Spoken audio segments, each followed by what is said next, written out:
एक पॉइंट मैं आपको बताना चाहता हूं, जितने भी पोयम्स आपके टेक्स्ट बुक्स में है, सारे पोयम्स के समरीज को पढ़ के जाना। नो मैटर कौन सा पोयम आपको पूछा जाएगा, बट समरीज बहुत ज्यादा इंपॉर्टेंट है। आपको एप्रिसिएशन लिखने में भी काम आएगा, या फिर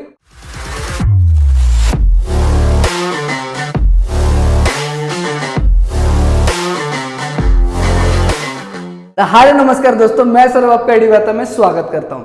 आज की वीडियो में कुछ पॉइंट्स मैं आपके साथ डिस्कस करने वाला हूं, जिसे हम लोग लास्ट मिनट टिप्स कहेंगे। अब बिना टाइम वेस्ट करिए हम लोग डायरेक्टली पॉइंट्स की तरफ बढ़ते हैं और पहला पॉइंट क्या कहता है देख लेते हैं। सबसे पहले simple words plus simple sentence formation. हालांकि इंग्लिश का पेपर है और कोई स्टूडेंट कितना ही क्यों ना बढ़िया हो इंग्लिश में, या फिर किसी स्टूडेंट को कितना ही क्यों फेस करना पड़े या फिर स्ट्रगल करना पड़े, बट इंग्लिश के पेपर में आप जो वर्ड्स यूज करोगे वो सिंपल वर्ड्स रहने चाहिए। जो सेंटेंस फॉर्म करोगे अपने आप से वो सिंपल सेंटेंसेस रहने चाहिए, यानी कि उसमें कोई कॉम्प्लिकेटेड वर्ड्स या फिर कोई कॉम्प्लिकेटेड सेंटेंसेस को इंक्लूड नहीं करना है, जिससे आपकी गलती होने की चांसेस बढ़ जाए और जिससे आपके मार्क्स कटने के चांसेस भी बढ़ जाए। ये वाला पॉइंट वैलिड तब रहेगा जिसमें आपको आपके ओन वर्ड्स में लिखना है। मोस्टली जैसे समरी राइटिंग, एप्रिसिएशन का ऑफ पोएम हो गया, फिर राइटिंग स्किल में जितने भी टॉपिक है जहां पर आपके ओन वर्ड्स में आपको लिखना है ना, वहां पर simple words plus simple sentences, ये चीज ध्यान रखना। नेक्स्ट पॉइंट की तरफ बढ़ते हैं, दैट इज राइटिंग स्किल के टॉपिक्स को रफ में फ्रेम करना और फिर लिखना। जी हाँ, ये बहुत ही ज्यादा इंपॉर्टेंट पॉइंट है। राइटिंग स्किल के जितने भी टॉपिक्स है, कोई भी पर्टिकुलर टॉपिक जिसके बारे में आप लिखना चाहते हो, डायरेक्टली फेयर कॉपी में, यानी कि जो आंसर शीट में है, डायरेक्टली लिखने से पहले आंसर शीट के लास्ट पेज पे एक रफ बनाना, रफ लिखना ऊपर। रफ में उस टॉपिक को रफली फ्रेम करना। रफली फ्रेम करना यानी क्या? फॉर एग्जांपल आप व्यू या काउंटर व्यू लिख रहे हो, तो काउंटर व्यू में आप किन किन पॉइंट्स को मेंशन करने वाले हो उन पॉइंट्स को पहले लिख लो, और उसके बाद अंदर के साइड में फेयर कॉपी में जो है पीछे के रेफरेंस देख के आप मेंशन कर सकते हो कि पहला पॉइंट मुझे इसके बारे में लिखना है, दूसरा पॉइंट मुझे इसके बारे में लिखना है, तीसरा पॉइंट इसके बारे में लिखना है। इसमें क्या होगा, इससे क्या होगा, आप सिस्टमेटिकली वे में जो है वो पूरा प्लॉट कर पाओगे। अगर आप ऐसे नहीं करते, हड़बड़ाहट में, जल्दबाजी में आप डायरेक्टली लिखना स्टार्ट करते भी हो, तो होगा क्या, अगर आप एक दो पॉइंट बीच में भूल गए, एक दो सेंटेंस बीच में भूल गए, तो आप छोटी मोटी काटापीटी स्क्रिबलिंग करना स्टार्ट करोगे। कई बार तो स्टूडेंट पूरा का पूरा राइटिंग सेक्शन का जो क्वेश्चन है उसी को काट देता है, वाई बिकॉज उसको लगता है वो गलत लिख लिया उसने। तो ये सारी चीजें नहीं होनी चाहिए, इससे बैड इंप्रेशन पड़ेगा या फिर इससे मार्क्स भी कम हो सकते हैं। इसीलिए मैं बोल रहा हूं, जो भी राइटिंग स्किल का टॉपिक है उसको पहले रफली फ्रेम आउट कर लो, और उस फ्रेम आउट जो आपने किया है उसके मदद से उसको रेफरेंस में लेके आप जो फाइनल है जो आंसर शीट में लिख सकते हो। नेक्स्ट पॉइंट कहता है पूरे पेपर में हैंडराइटिंग को अच्छी रखना चाहिए। अच्छा रखना बहुत जरूरी है।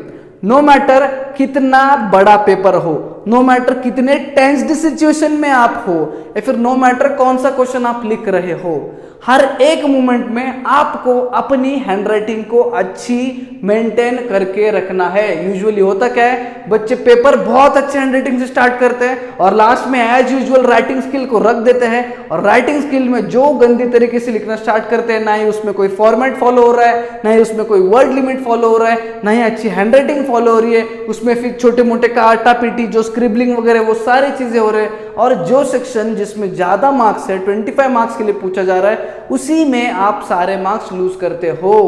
तो इसके लिए सबसे मेन फैक्टर आपका हैंडराइटिंग भी रहने वाला है। नो डाउट कौन सा क्वेश्चन कर रहे हो, स्टार्टिंग टू एंडिंग तक आपको हैंडराइटिंग बढ़िया ही रखनी है। एक बढ़िया सा इंप्रेशन डालेगा टीचर्स पे, और इससे 1/2 to 1 मार्क्स या फिर 1 मार्क्स से ज्यादा मार्क्स भी बढ़ने के चांसेस रहते हैं। नेक्स्ट पॉइंट कहता है कि लास्ट रिवीजन में कुछ ग्रामर के क्वेश्चंस को सॉल्व कर लेना और राइटिंग स्किल के फॉर्मेट को भी रिवाइज कर लेना। अब देखो, लास्ट मोमेंट रिवीजन, कल एग्जाम है, आज रात को सोने से पहले आप एक लास्ट मोमेंट रिवीजन कर रहे हो, या फिर कल पेपर में जाने से पहले सुबह जल्दी उठ के आप लास्ट मोमेंट रिवीजन कर रहे हो, तो उस लास्ट मोमेंट रिवीजन में जो ग्रामर के क्वेश्चंस है जो आपके पेपर में पूछे जाने वाले हैं, उन टॉपिक्स पे जिस तरह के क्वेश्चंस पूछे जाते हैं उसी तरह के सैंपल क्वेश्चंस को, कुछ क्वेश्चंस को सॉल्व कीजिएगा। अब होगा क्या, आप जब उस क्वेश्चन को सॉल्व करोगे तो जो टॉपिक्स आपने पढ़े ग्रामर के वो रिवाइज भी हो जाएंगे और आपको कॉन्फिडेंस बढ़ जाएगा कि इस तरह के क्वेश्चंस तो मुझे आते हैं। अब यही कॉन्फिडेंस आप लेके अगर एग्जामिनेशन हॉल में एंटर करोगे तो आपका जो एक्चुअल पेपर है उसमें भी आप ग्रामर के क्वेश्चंस इसी कॉन्फिडेंस के चलते हुए इजीली जो है वो सॉल्व कर पाओगे। उसके साथ मैंने बोला राइटिंग स्किल के फॉर्मेट को लास्ट में देखना, क्योंकि होता क्या है, जब बच्चे स्टार्ट मतलब जो पेपर है इंग्लिश का वो पहले सेक्शन से स्टार्ट करते हैं और लास्ट वाले सेक्शन में एंड करते हैं, तो लास्ट में आने तक वो राइटिंग स्किल के टॉपिक्स के फॉर्मेट को भूल जाते हैं। उन्हें पता ही नहीं होता है कि कौन से टॉपिक में क्या फॉर्मेट है, क्या लिखना जरूरी है, टाइटल कौन सी चीज में लिखना है, आपको फॉर्मेट किस तरह का मेंटेन करना है, कितने पैराग्राफ्स में लिखना है, ये सारा सब कुछ भूल जाते हैं, क्योंकि अगेन कुछ टेंस्ड सिचुएशन में वो होंगे उस टाइम पे।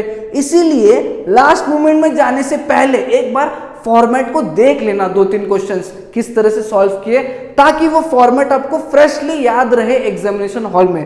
और अगर पॉसिबल है तो राइटिंग सेक्शन को ही पहले निपटा दो ना, तो फॉर्मेट भूलने की मतलब नौबत ही नहीं आएगी। पहले राइटिंग सेक्शन लिखोगे, एक तो हैंडराइटिंग भी बढ़िया आएगा, सब पूरा जो है वो वर्ड लिमिट के साथ एकदम 25 मार्क्स का बढ़िया सा राइटिंग सेक्शन आपका हो जाएगा और टेंशन भी खत्म। बाद में जो क्वेश्चन है वो आराम से आप धीरे धीरे जो है वो टाइम लगा कर सकते हो। Again it's your choice, section select करना आपकी चॉइस है, आगे आपको पता चल जाएगा। Next point says that non textual passage थोड़ा सा डिफिकल्ट लग सकता है। नॉन टेक्सचुअल पैसेजेस जो है वो थोड़ा सा डिफिकल्ट लग सकता है, क्यों, मैं आपको रीजन के साथ बताता हूं। टेक्सचुअल पैसेजेस वाला सेक्शन जो है उसमें पैसेज टेक्स्ट बुक से दिए रहेंगे एंड कंपैरेटिवली इसके क्वेश्चंस भी इजी रहेंगे। काफी हद तक अपने वो पैसेजेस को कई बार टेक्स्ट बुक में पढ़ा भी होगा, तो वो क्वेश्चंस के आंसर्स को आप इजीली ट्रैक आउट कर लोगे। बट अगर हम बात करते हैं नॉन टेक्सचुअल की, तो नॉन टेक्सचुअल पैसेज पहली बार आपके सामने आए होते हैं और उनके आंसर्स को डिकोड करने के लिए आपको पैराग्राफ 2 से 3 बार पढ़ना पड़ेगा। बेसिकली 2 से 3 बार पढ़ते समय आपका टाइम ज्यादा कंज्यूम होगा, और जब टाइम ज्यादा कंज्यूम होना स्टार्ट हो जाता है तब आपको अंदर से लगता है कि भाई साहब ये वाला जो है ये थोड़ा सा डिफिकल्ट जा रहा है। एक्चुअली डिफिकल्ट होता नहीं है, आपको लग सकता है डिफिकल्ट है नहीं, क्योंकि उसी में आपको समरी राइटिंग भी तो लिखना है, वही पैसेज को आपको अच्छे से पढ़ के एनालाइज करके उसका समरी भी तो लिखना है, इसीलिए थोड़ा सा लेंदी या फिर थोड़ा सा डिफिकल्ट लग सकता है, बट उसको लगने मत देना। ओवरऑल यही सोचना कि नॉन टेक्सचुअल पैसेजेस भी इजी ही है और मैं इजीली इसको कर पाऊंगा या कर पाऊंगी। समझ में आ रहा है? नेक्स्ट पॉइंट की तरफ अगर हम लोग बढ़ते हैं, next point says that poetry and language study का सेक्शन काफी इजी रहेगा। आपका पोएट्री और लैंग्वेज स्टडी यानी कि ग्रामर वोकैबुलरी जो स्टार्टिंग में दिया है वो वाला, और पोएट्री काफी इजी रहेगा। उनके क्वेश्चंस आप इजीली डिकोड कर पाओगे या फिर उनके क्वेश्चन के आंसर्स को इजीली दे पाओगे अगर आपने प्रैक्टिस किया है ग्रामर का और पोएम्स के समरीज को आपने अगर अच्छे से पढ़ा है। एक पॉइंट मैं आपको बताना चाहता हूं, जितने भी पोएम्स आपके टेक्स्ट बुक्स में है, सारे पोएम्स के समरीज को पढ़ के जाना। नो मैटर कौन सा पोएम आपको पूछा जाएगा, बट समरीज बहुत ज्यादा इंपॉर्टेंट है। आपको एप्रिसिएशन लिखने में भी काम आएगा, या फिर अगर कोई पोएम आपको दिया जाता है और उस पोएम की बेस पे कुछ क्वेश्चंस दिए जाते हैं, उन क्वेश्चंस के आंसर्स को डिकोड करने के लिए आपकी समरी आपको बहुत हद तक मदद कर सकती है। इसीलिए सारे पोएम्स के समरीज को पढ़ के जाना जरूरी है। समझ में आया? नेक्स्ट पॉइंट के बारे में बात करते हैं। तो poetry and language study easy है, आपको पता चल गया। तो इन सेक्शन को आप प्रायोरिटी में रख सकते हो, जिसको सॉल्व करने से आपका कॉन्फिडेंस बूस्ट अप हो जाएगा। नेक्स्ट बात करते हैं राइटिंग स्किल्स और क्रिएटिव राइटिंग के क्वेश्चन को सही से चुनना है और time limit plus word limit पर ध्यान देना है। जी हाँ, अभी इसके पहले मैंने एक वीडियो अपलोड किया है जिसमें मैंने पूरा राइटिंग स्किल का ओवरव्यू बताया है, समरी बताया है, और जिसमें मैंने ये भी बताया है कि किस टॉपिक्स को आप चुन सकते हो और किन टॉपिक्स को ऑप्शन में छोड़ सकते हो। ठीक है, वो जो सिलेक्शन है वो बहुत ज्यादा जरूरी है, तो सिलेक्शन करना मीन टाइम में जब रीड करने के लिए मिलेगा पेपर, दूसरी चीज, सिलेक्ट करने के बाद भी जब आप लिखने जाओगे तो टाइम लिमिट और वर्ड लिमिट पर ध्यान देना।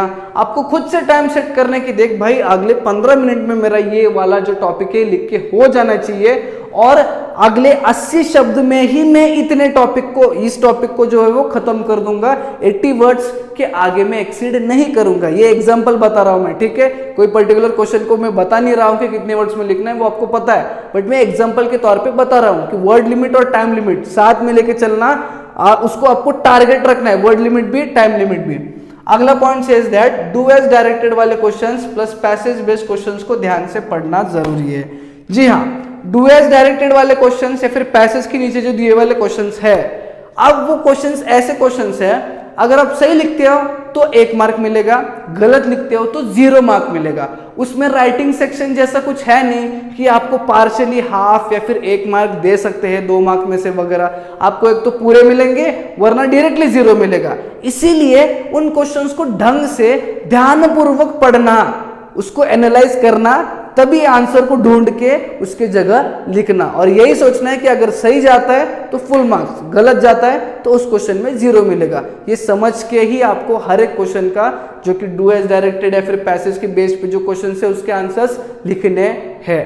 नेक्स्ट पॉइंट कहता है प्रेजेंटेशन पर पैरेलली ध्यान देना है। जी हाँ, जैसे कि आपको पता है हर एक बच्चा कहेगा सर इंग्लिश का पेपर बहुत लेंदी था, बहुत लेंदी था, तो इस लेंदी वाले पेपर में आपका प्रेजेंटेशन करना आप भूल जाओगे क्योंकि पेपर लेंदी था। इसीलिए पहले क्वेश्चन से लेके आखिरी क्वेश्चन तक प्रेजेंटेशन जो है, जो हर एक क्वेश्चन होने के बाद जो लाइन खींचते हो या फिर जो फिलिंग द ब्लैंक्स है उसके नीचे जो अंडरलाइन करते हो उसको पैरेलली करना है, साथ में स्केल और पेंसिल लेके ही बैठना है। एक क्वेश्चन खत्म हो गया, लाइन खींचा, दूसरा क्वेश्चन खत्म हो गया, लाइन खींचा। जहां जहां पे लाइन खींचने की जरूरत है, जहां जहां से पेंसिल से मार्किंग करने की जरूरत है, वो पैरेलली करना है, उसको बाद में नहीं छोड़ना है, क्योंकि बाद में तो टाइम बचेगा ही नहीं ना। मैं गारंटी के साथ कहता हूं आपके पास टाइम बचेगा ही नहीं। प्रेजेंटेशन यहाँ पे पैरेलली रखना, और हाँ लास्ट के 5 मिनिट आप जो है पेपर चेक करने के लिए रख सकते हो, बट प्रेजेंटेशन मात्र सोबत झालं पाहिजे, पैरेलली हो जाना चाहिए।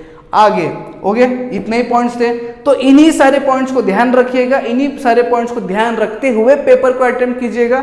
So this were the points. अगर आपको अच्छे लगे, हेल्पफुल लगे तो वीडियो को लाइक करना, ज्यादा से ज्यादा बच्चों में शेयर करना, नया तो चैनल को सब्सक्राइब करके जाना। हम मिलेंगे न्यू वीडियो में।